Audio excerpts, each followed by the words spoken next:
நீ சாதிச்சிட்ட. வாவ், இந்த நருட்டோக்கு நல்லா ஃபைட் பண்ண தெரிஞ்சிருக்கு.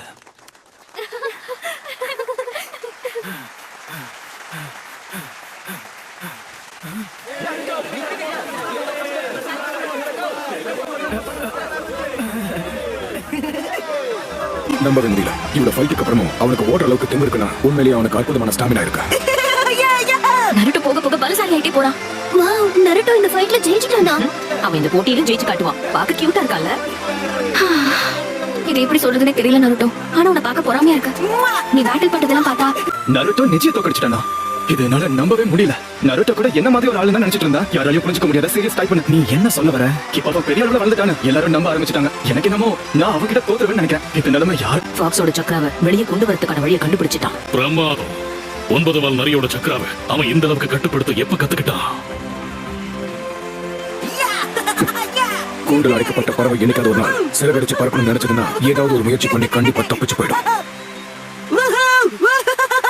சுதந்திரத்தை அடையணும்னு நினைக்கிற அவனுடைய வெறி தடுக்க முடியாத ஒரு காட்டார மாறிடுச்சு. அப்பா சந்தோஷப்படு. உன்னோட இன்டர்னல் ஆர்கன்ஸ்க்கு எதுவும் ஆகல. என்னோட சக்கரம் முழுசா பயன்படுத்திட்ட போல இருக்க. ஒரே ஒரு முக்கியமான விஷயம் நெஜி, இங்க நீ மட்டும் கஷ்டங்களை அனுபவிக்கல. இதுதான் முடிவுன்னு தெரிஞ்சதுக்கு அப்புறமும் இதுக்காக மாத்த நினைக்கிறேன். நான் தோக்கிறதுக்கு பிறந்தவன் சொன்னேன். அது பொய்ன்னு நிரூபிச்சு காட்டுறேன். ஒக்காகவா ஆனவங்க அதுக்காகவே பிறந்திருக்காங்க. உன்னுடைய வாழ்க்கை புரிதல் அவ்வளவுதான்.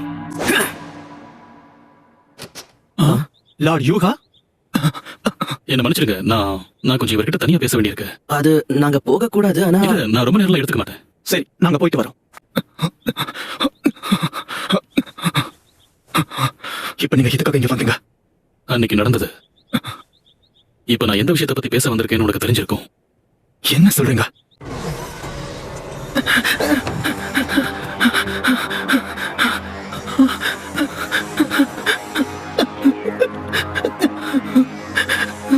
அந்த நாள் நான் என் மரணத்தை சந்திக்க தயாரா இருந்தேன்.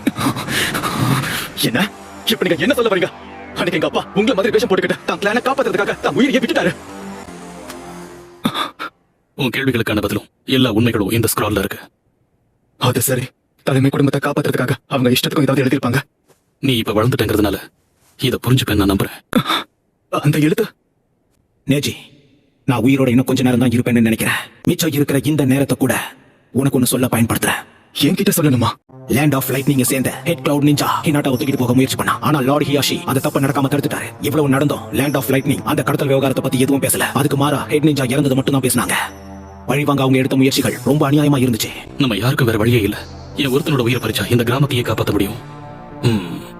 கொஞ்சம் பொறுமையா இருங்க யாஷி. அதுக்குள்ள அவசரப்பட்டு முடிவெடுக்காதீங்க. யூகா குடும்பத்தை சேர்ந்த கிகே கிங்காய் சக்தி வாய்ந்தவங்க நம்ம கிராமத்துக்கு பலத்தை கொடுக்கறவங்க. என்ன ஆனாலும் சரி அவங்களை பாதுகாக்கிறது தான் தலைமை குடும்பத்தோட கடமையாகும். இப்ப கடமைகளை பத்தி நம்ம யோசிக்க முடியாது. நம்ம கிராமத்தை நோக்கி யாரும் போர் தொடுத்து வரக்கூடாதுன்னு நான் இதை பண்ணி தான் ஆகணும். உன்னோட கவலை எனக்கு புரியுது. ஆனா அதனால தான் அந்த காரணத்துக்காக தான் கிளை குடும்பத்தை நம்ம வளர்த்துக்கிட்டு இருக்கோம். ஈஷாஷி போனத்தை எடுத்துட்டு போய் உன்னோட உடம்புன்னு சொல்லி மாத்தி வச்சிடலாம். நீ கவலைப்படாத. ஈஷாஷிக்கு தன்னோட கடமையை பத்தி நல்லாவே தெரியும். இருக்கலாம். ஆனா அவங்க தேடி வந்துட்டு இருக்கிறது பியாகுகான்குள்ள இருக்கிற அந்த ரகசியத்துக்காக தான். இசாஷி இறந்து போயிட்டானா அந்த சக்தி ஒரே அடியா அடைக்கப்படும். லேண்ட் ஆஃப் லைட்னிங் அதுக்கு அடிப்பணி வாங்கன்னு எனக்கு நம்பிக்கை இல்ல. ஆமா, நீ சொல்றதும் சரியாதான் இருக்கா. இதை தவிர்த்து ஏதாவது ஒரு வழி இருக்கணும். லேண்ட் ஆஃப் லைட்டிங் கேட்கறது ஒன்னே ஒண்ணுதான். ஈயாஷி யுகாவோட சடலத்தை ஒப்படைங்க. அப்படி அவங்க கேட்கறத நம்ம செய்யணும்னா இசாஷியோட சடலத்தை உன்னோட உடம்புக்கு பதிலா மாத்தி அனுப்பணும். அதுக்கு மேல அதை பத்தி யாரும் பதில் கேட்கவே மாட்டாங்க. ஆனா இங்க பாரு யாஷி, இதை நினைச்சு எதுக்கும் நீ கவலைப்படாத. என்னாச்சு லார்ட் ஹியாஷி? எப்பவும் தன்னம்பிக்கையோட தைரியமா இருப்பீங்களே. எவ்வளவு பெரிய வீரனா இருந்தாலும் எந்த விஷயத்துக்கு தலையாட்ட மாட்டான். அப்படிப்பட்ட சுயநலவாதி நான் கிடையாது.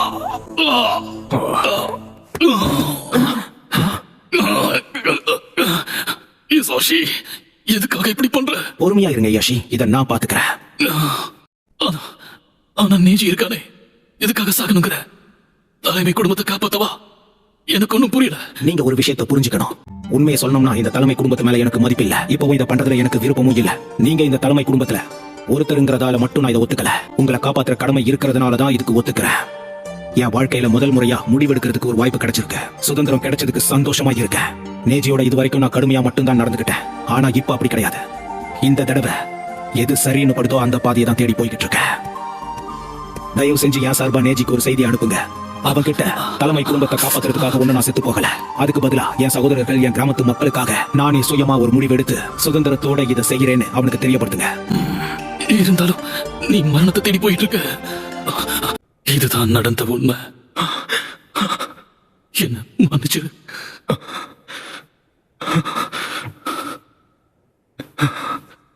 எழுதுங்கள் லார்ட் ஹியாஷி. இதுக்கு எந்த அவசியமும் இல்ல. நீங்க நினைக்கிற மாதிரி ஒருத்தோட விதி காதல மேகங்கள் மாதிரி ஒரே திசையில தான் போயிட்டு இருக்கோம்னு எனக்கு தோணலப்பா. இல்ல அவங்க இஷ்டப்படுற மாதிரி அவங்க வாழ்க்கைய மாத்திக்க முடியுமான்னு எனக்கு சரியா தெரியலப்பா. நீங்க சொல்ற எதுவுமே எனக்கு புரியல. நம்ம எந்த வழியை தேர்ந்தெடுத்தாலும் முடிவு மட்டும் எப்பவும் ஒண்ணுதான். நம்ம ஒரு வழியை தேர்ந்தெடுத்து போகும்போது நம்ம கூடவே ஒருத்தர் இன்னொரு வழியை தேர்ந்தெடுப்பாரு. வாழ்க்கையை சந்தோஷமா வாழணும்னு முடிவெடுத்து வந்த ஒருத்தர் அதுலயும் முடிஞ்சது. அதனால அப்பா எனக்கு ஒரே ஒரு குறிக்கோள் தான். முடிஞ்ச அளவுக்கு நான் பலசாலியா மாறணும். அப்பதான் நான் யார்கிட்டயும் தோக்க மாட்டேன். எனக்கு தெரிஞ்ச அதுதான் என்னோட ஒரே குறிக்கோளா இருக்கும். அப்பா இந்த பறவைகள் சுதந்திரமா பறக்கிறத உங்களால பார்க்க முடியுதுன்னு நான் நம்புறேன். கூட்டம் இப்ப ரொம்ப சந்தோஷமாயிடுச்சு போல இருக்கு. ஏன்னா அந்த சண்டை ரொம்ப பிரமாதமா இருந்தது. உண்மைதான், அதுவும் ஒரு காரணம். ஆனா அதை விட ஒரு முக்கியமான காரணம் ஒண்ணு இருக்கு. அடுத்து நடக்க போற அந்த போட்டியை நினைச்சுதான் ஷினோபி லீடர்ஸும் மக்களும் ரொம்ப ஆரவாரத்தோட காத்துக்கிட்டு இருக்காங்கன்னு தோணுது. அது சரி, இந்த உச்சியா ஓபனிங் செரமனிக்கு வரலையே. போட்டிக்காச்சும் வருவா? சாஸ்கே இருக்கிற தடமே தெரியல சார். ஒருச்சி மாறதான் காரணம்னு நினைக்கிறோம். மத்தவங்க எல்லாருக்கும் இதை பத்தி தெரியறதுக்குள்ள சாஸ்கே டிஸ்குவாலிஃபை பண்ணிடுங்க. ஏய், என்ன நடக்குதுங்க? சட்டு புட்டு அடுத்த மேட்ச் ஆரம்பிங்க. அடா சீக்கிரமா ஆரம்பிங்க. இப்படியே போச்சு நான் இருட்டிடும் போல இருக்கு. பிரச்சனை என்னன்னு தெரியலையே. அடுத்த மேட்ச் ஆரம்பிக்கணும் அப்படின்னா சாஸ்கே இந்நேரம் வந்துக்கணுமே. சாஸ்கே இந்த சாஸ்கேக்கு என்ன ஆச்சு? முக்கியமான போட்டியா போய் எங்க போய் தொலைஞ்சான்? ஒரேடியா ஓடிட்டானா? ஒருவேளை புத்திசாலித்தனமா யோசிக்கிறவங்க பேர்ல ஆபத்தை விட்டு அவன் ஒதுங்கி இருக்கானா என்ன? எல்லாரும் என்ன பேசிக்கிட்டு இருக்கீங்க? அவன் கண்டிப்பா இந்த ஸ்டேடியம்க்கு வரதான் போறான் பாருங்க.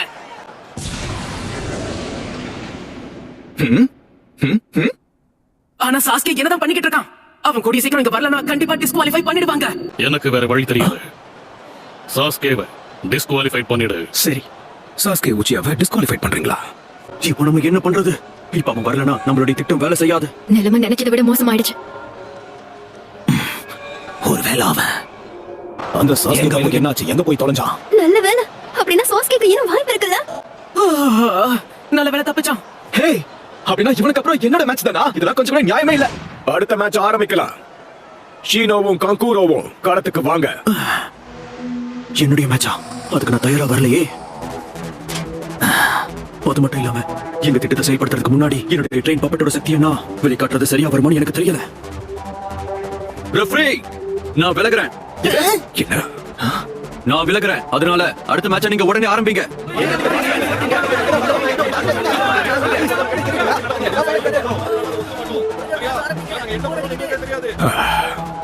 காங்கூரோ இதுல இருந்து விலகிறதுனால ஷீனோ ஆப்ராமை ஜெயிச்சதா நாங்க அறிவிக்கிறோம்.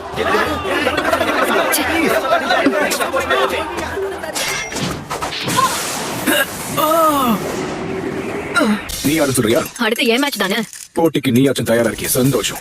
சரி, அடுத்த மேட்ச் உடனடியாக ஆரம்பிக்கலாம். ஏய், அங்க என்ன பண்ணிக்கிட்டு இருக்க? சீக்கிரம் கிழவா. அட கொஞ்சம் கேப் விடுங்கப்பா. டைம் கிடைக்கும் நினைச்சா இவங்க வேற மாத்திக்கிட்டே இருக்காங்க. இதுக்காக எப்பவும் எனக்கு மட்டும் இந்த மாதிரி நடக்கணும். அட போங்கடா, எனக்கு இது சுத்தமா பிடிக்கவே இல்ல. ஷிக்கமாரு நாரா கீழே வாண்டல. அது சரி, எனக்கு தெரிஞ்சு இப்பவே நானும் இதுல இருந்து பின் வாங்கிடுறேன்.